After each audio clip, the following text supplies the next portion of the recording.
Since the introduction of the social tenure domain model in Chamuka chiefdom in 2016, growing evidence has emerged qualifying the importance of fit-for-purpose land tools in enhancing security of tenure in customary settings. The process that began with a pilot in one village with 40 beneficiaries has to date benefited 1,708 families with a population of about 10,812 people in 27 villages.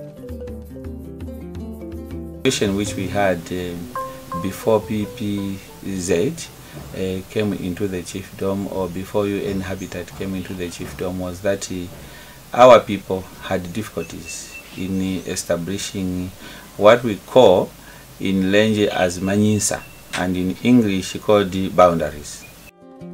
Over the years, the documentation of land rights and property rights using STDM, both at individual and community level, has brought to the fore new lessons and experiences on alternative approaches of land administration that are transparent, proper, and inclusive.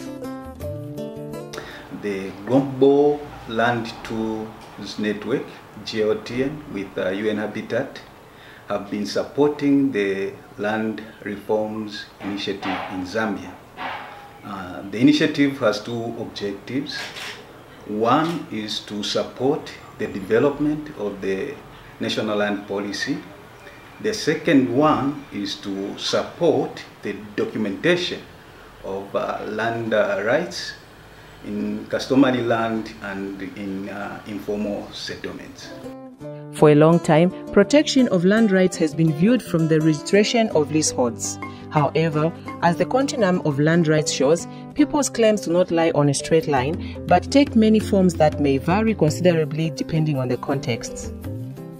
Background has it that when you look at land tenure system in Zambia, we have the two tenure systems in Zambia, one being state land and the other one being customary land.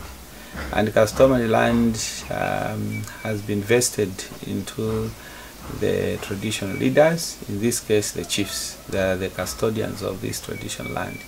But again, if you read the Lands Act further, you'd find that state land, which is usually put on title, is the one which is referred to as land which has been occupied.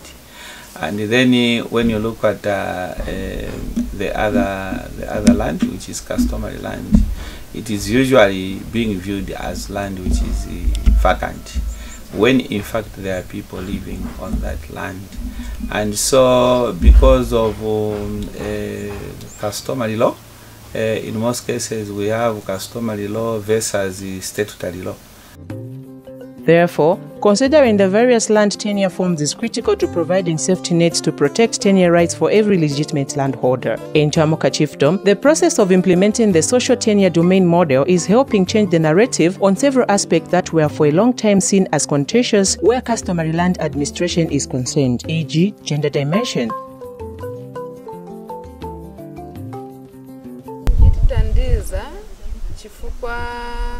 Pamene wana mapingira malandi yatu muno muzi ni wang'ono amene nimamverapo kambatine wanangena malandi yanga olo bakazi chabe kudandaula tini wamuna pamene tinachitira mapingi baniuza ti silandi yako bambiri wamakamba chabe ati ichi chintu ni chamushe manje tankara na mpamvu makazi bonse vazimvera ati manje malandi. The process has also strengthened land dispute mechanism, thereby helping resolve disputes, some of which lay unresolved for a long time. Walo kupusana mpokuli. Kale chakali ngotu yuminako. Kai bantu mbuba bete. Ninga bwenka bulya makamupalundu. Peso lero kumupalundu ala kumuvyeko. So tokalingo sebenzesha chisamu. Tokalingo ba boundary. Ono baba change it. Mpu bakalingo chitabalo, bakalingo chitasona mabapa monda wanungu amwebo monda wanungu. So baba change it chisamu bakalingo ya mkushikushamba. Kushitema shonse na bashitema batalika ku kunonunga namunda kakosa kumubye nawe samo byabo waleta report kwamba yamunye kwe banduna swebo kulya babyesu bakenjira twakali ngonyamuka kometi twaya mukubona ono chakali ngochitikanja kwamba mula mutu akali ngatwa twapeta boundary mwe twakali ngocha na shashisa muta tamo chakali ngotuyumina akali ngoba ninchito chakwamba ipakwamba mulya mumuboshe koko mubiye alakwe abeka boto pakali ngoba nchito.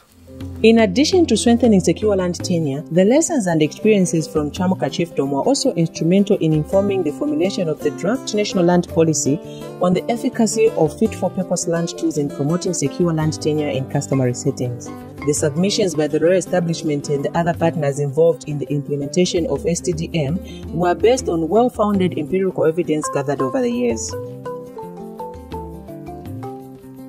When you look at policy and land tools, these two are closely linked and complementary, and irrespective of the stage at which the land policy is, whether it is at development stage or it is at implementation stage.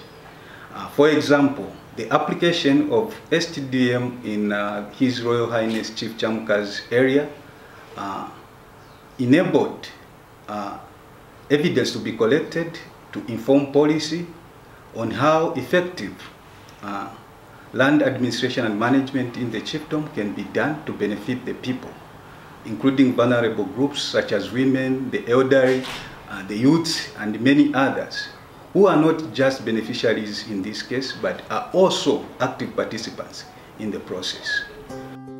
The chiefdom has now become a learning center for both state and non-state actors on proper and inclusive land administration. The benefit of that center to the people, one, is to act as a feeding center for the data gotten from the field. Okay, it will be fed into that center because that center will have computers and trained staff. Okay, that's number one. We feed the data into the system found at the center. Then apart from that, we shall have a role of processing the land data at the center. Then apart from that, we shall see the production of the certificates themselves at the center. Then after producing, keep records safely at the center. Those are the benefits. Communities were not just consulted, but were also part of the process at every stage. Capacity building for local stewards was one key aspect of demystifying certain gender norms and leveraging local human resources. Sustainability cannot be achieved without the involvement of the people themselves who are the beneficiaries. So to ensure sustainability, one is to ensure that there is participation from the community themselves, very active participation, and also to make sure that there is capacity building. You build capacities at local levels, starting with the beneficiaries themselves. All the structures at the community level are built, the capacity is built. And let me also state that even in customary land, I think the involvement of the local authority to store data and be involvement could then lead to more sustainability of these interventions. In particular, youths and women formed a cohort of the local human resource team that has been the lifeblood of community participation, leading the process from the front.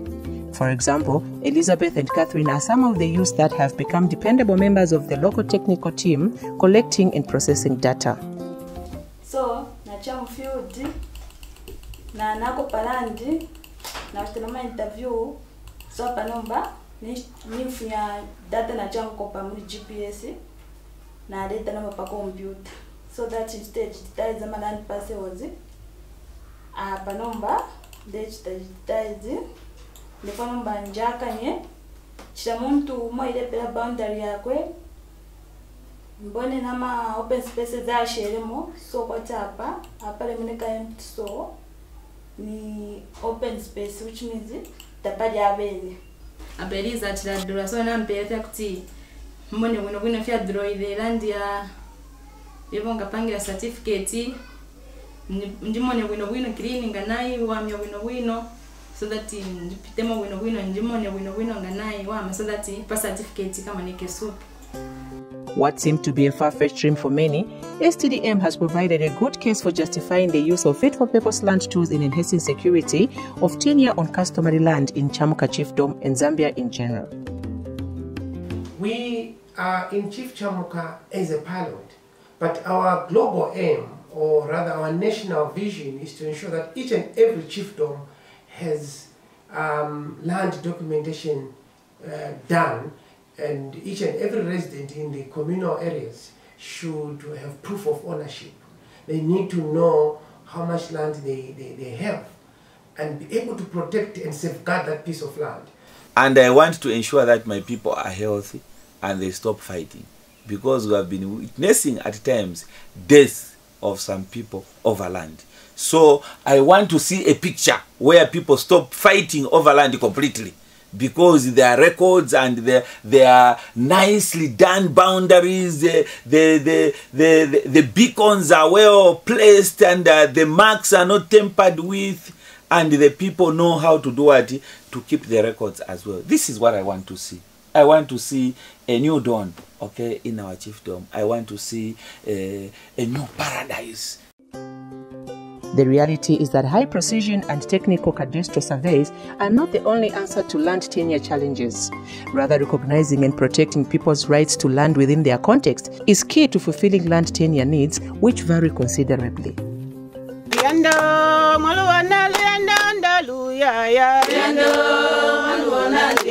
Enna